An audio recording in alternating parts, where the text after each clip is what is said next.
Hi mga kaibon! Welcome back po sa channel natin, Ibon at Iba Pa. Siyempre, sa mga hindi pa nakasubscribe dyan, ano pang hinihintay nyo, subscribe na po kayo. Pakihit na rin ang notification bell para updated kayo sa mga video natin.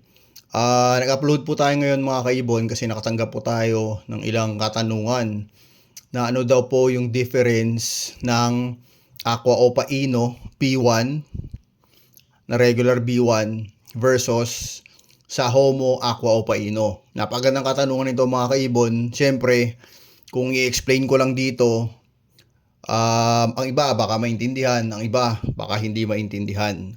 Pero siyempre, papakita natin ang picture at di kaya yung video ng dalawang ibon para makita nyo po talaga yung difference nila.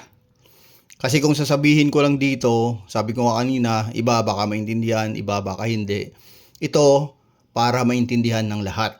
At kasi kung i-explain natin, napakahirap po na sabihin lang ng ganito, ng ganyan, na hindi nakikita.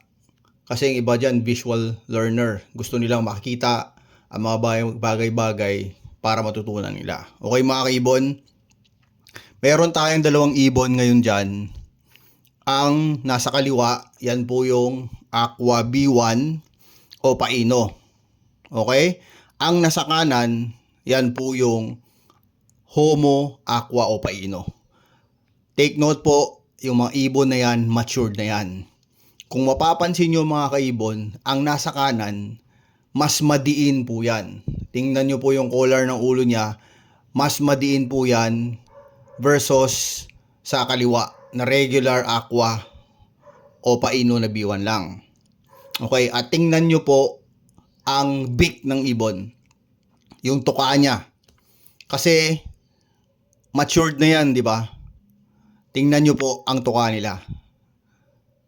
Ang Aqua Opa B1 Ino, yan po, medyo matingkad pa. Di ba? Nakita nyo, matingkad siya. Pero ang Homo Aqua Opa Ino, yan po, medyo mapusyaw na siya.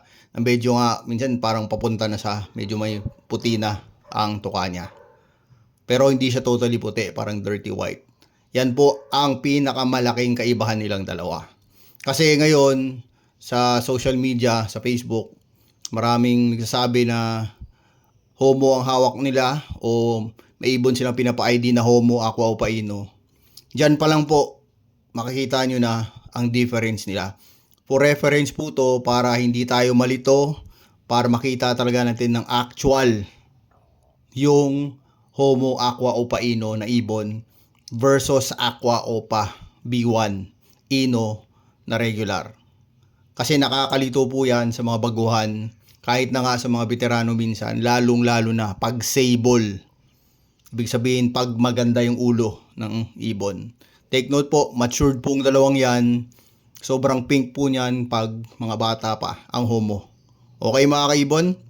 Shoutout sa lahat. Sana may natutunan naman po kayo sa bagong video natin na in-upload. Maraming salamat po. God bless sa lahat.